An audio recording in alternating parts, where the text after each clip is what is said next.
Okay, so now we're going to look at different strategies to increase exercise program adherence through technology. So if you kind of remember the last lecture, what I wanted you to do is I wanted you to think through that process, right, of potential ways that we can use technology to increase adherence. And I think there are certainly ways that we could do that, but I also think we need to acknowledge the fact that the limited research that's out there is pretty complex as far as whether or not the use of technology can lead to long-term sustained behavior change. Okay, so we do know that in the short term, using any kind of technology, whether it's your Fitbit or Apple Watch or some app on your phone, can help increase motivation. And some of the ways that it increases motivation is through accountability. So there are a lot of online options that people can use that can check in, whether it's you're sitting for too long, or there's even wellness coaches that are kind of online as part of an application. So there's a lot of ways to provide accountability through these applications, and that seems to really help people be motivated. It does give them insight into what your client is doing outside of their time with you. And so a lot of trainers will utilize technology as kind of a team effort with their own coaching. And so there's settings on different applications that you can give access to different apps to your trainer. And so a lot of clients are doing that. Obviously, you have to give consent before you do that. But you all probably have done that, whether it's a friend app or whatnot. You can kind of see how people are doing. And it's a great way for you to be able to check in on your clients when they're not working with you. It can provide competitive advantage and really give people who thrive in competition something to look forward to. So I don't know if you're all familiar with Fitbit, but Fitbits constantly have different challenges that you can do. I know the Apple Watch does as well. And so all of these different technologies are starting to recognize that competition can help thrive people and can help them stay motivated and continue with their behaviors. And then lastly, it can help with their focus, right? So if they have a specific goal of wanting to be less sedentary, certainly these technologically advanced watches like a Fitbit or an Apple Watch can certainly help with that. So, because it tells them, right, you've been sitting for too long, you need to move. And it can tell you exactly, when their heart rate's going up. It can tell you, an estimate of what their caloric expenditure is. So, in a way, these applications can really help. But I just want you to all know that, the data out there for long-term assistance is very limited. Okay. Here's a nice, this just comes directly from your book. It's a nice little figure that shows you adults and then children and girls and boys 6 to 12. And if you were to utilize any sort of step counter, whether that be your Garmin or whether that be a true pedometer, you can kind of see what the normal ranges are. And so you see that if it's less than 5,000 for adults, less than 7,000 for young girls, or less than 10,000 for young boys, that's classified as sedentary. And then under classification, you can see that it goes all the way from sedentary to highly active. So if you think you're a highly active person as an adult, you would be getting more than 12,500 steps per day. Okay. So if you do wear any sort of accelerometer or pedometer device, it's always interesting to look at that and kind of compare yourself against it. Okay. And these are good numbers for your clients to know as well. So now I want you to think through some ways that you can use technology to help your client.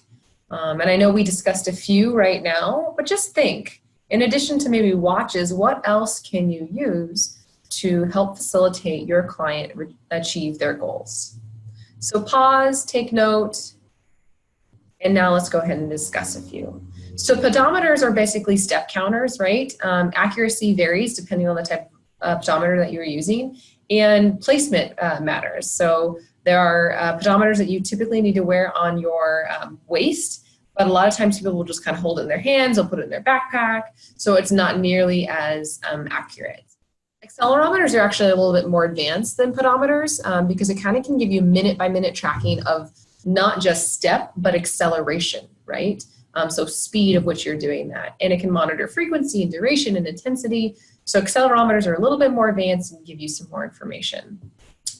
Sometimes you get a combined device that has pedometry as well as accelerometry, and that can really improve that device's ability to estimate caloric expenditure. So knowing which devices you're using and what technology they have is important. Heart rate monitors, we know what those are, right? That can monitor heart rate throughout exercise. We know there's a lot of different organizations that that's kind of the crux of their organization, right? So when you think about Orange Theory and all these other types of group fit that will actually utilize that heart rate monitor band while the people are being physically active and they have their names and their heart rate up on the board. Again, it's kind of this way of motivating people. Okay. GPS or global positioning systems, those are on a lot of different devices. Like I know for sure the Garmin's have them and the Apple Watches. And it can provide location of where they are. It can also give you altitude and distance. And so if you're someone who's really, say they really like to run, one of the nice things about advanced Garmin's are that they have this GPS enabled device, which allows someone to see not only how far they've gone and how fast they've done it, but they can see the different altitude, their velocities at different parts and times. So that's really important. Interactive video games, this is actually an area of research for one of my good friends at San Francisco State, and it's becoming more and more popular for people to try to utilize kind of this new type of video game, right? Where it's VR, right? You put something on your face and all of a sudden you see a whole different virtual reality and you're able to play those games kind of in this virtual reality space. And so these interactive video games, the idea behind them is that they're not just fun, right? But they also give you some physical activity as well. And then any kind of persuasive technology, which is any kind of device or computer system or application that is designed to help change someone's behavior. And that can be done through social media. It can be done through social interactions. So there's also different types of technology that can help with that.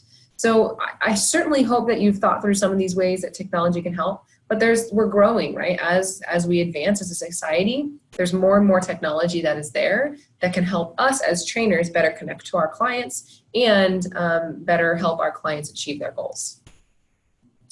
So now let's jump into some kind of basics of certification and licensure, because this is really important.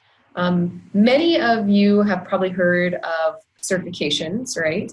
But you might not be as familiar with the licensure process. And essentially what we do is we want to make sure that when we're working with clients, we're certified with a certification that has been accredited and is reputable.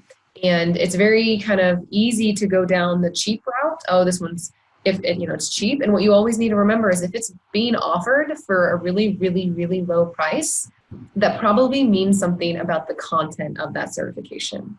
Okay, and so right now, all of our certifications have gone through this accreditation process, whether either accredited or not. And you can go online, you can see a list of all the different certifications in the fitness industry and which ones are accredited and which ones aren't. Where our world is going is potentially the idea of licensure. So much like a physical therapist has to be licensed within each state, there's this potential that other health professionals and fitness professionals specifically might have to do the same. And this includes being a certified personal trainer. Okay, currently that doesn't exist, but in the future it may definitely be there. Okay, and really the reason why is that it can provide a high level of professionalism. It can increase the amount of money you can make. It can help reduce lawsuits. But most importantly right now, I want you all to know is that the more educated you are, and more certifications you have, the more experienced you're going to look, and people are going to want to come to you to be their trainer. Okay, so even though this licensure process doesn't currently exist, what we do have is that accreditation process. So if you're someone who has a non-accredited certified personal training certification, I highly suggest that you go and get an accredited certification. Because right now you might be able to get some jobs, but if you really want to grow and prosper as a trainer, you're going to need that basic accredited certification. So now let's talk about how you can make an impact as a trainer. And one of the first things that you need to do is get certified. And I know a few people in this class are certified, but many of you are not. And that's the goal of this class, is from start to finish, I want you to be able to know how to be a good personal trainer and know some of the behind the scenes processes of how to go about that process. That includes everything from getting certified to starting your own business. Okay, so all of these things are really important. I think the take-home message is that a formal education, not just experience, but a formal education that includes a license, an accredited certification is imperative for you to be able to be successful as a certified personal trainer in this field, because our market is just inundated with people who are interested in being in the fitness world. It's growing. And so the way that you can be competitive is by making sure that you're educated and that you have accredited certifications. So let's look through some of the things that personal trainers, right? So what our personal trainers really needed, because what happens sometimes is we think, well, I have this app and I can just do a TRX row on my own now, right? Because I have this app. Or there's these videos that I can put on in my at 24-hour fitness. I don't need a spin instructor, right? So one of the worries that fitness professionals have is that we're going to slowly be replaced by these online technologies, okay? And that certainly is understandable. But what we also really need to remember is that there's an essence of human connection that exists. And so there was a study that was done in 2008, and it looked at the influence of a personal trainer being there in regards to a person's workout. So if a personal trainer is there, how does that influence the client's workout? And they had 46 women who were mid-20s. One group had a certified personal trainer supervising them, and another group did not.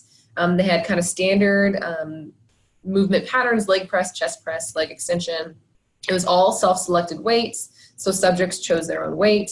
And what was really interesting, and what you could probably intuitively guess, is that the group that was supervised by that certified personal trainer had a higher percent of their 1RM versus the people who weren't supervised. So the people who were being supervised by the CPT chose about 51.4% of their 1 rep max, so it was individual to them, right? Versus the people who weren't, which only chose about 42.3% of their 1 RM. Okay. These individuals also had a higher RPE during the majority of the exercises and a higher actual 1 RM values. Okay, so what's interesting about this, right, is that it kind of indicates how important it is just to have someone there watching to provide that extra little bit of motivation and inspiration. Okay, and so this is one of those things, right? If someone's asking you, do I really need a personal trainer? You can always point to research like this that shows just how much of a difference it makes. It almost makes a 10% difference in the weight that these individuals are choosing. And over a long period of time, that will be substantial. So I want to end with this, because I think it's a really nice quote and kind of to sum up what our lecture was today. Motivation is the art of getting people to do what you want them to do because they want to do it. Towards the end of this semester, I'm going to teach you a health behavior change called motivational interviewing.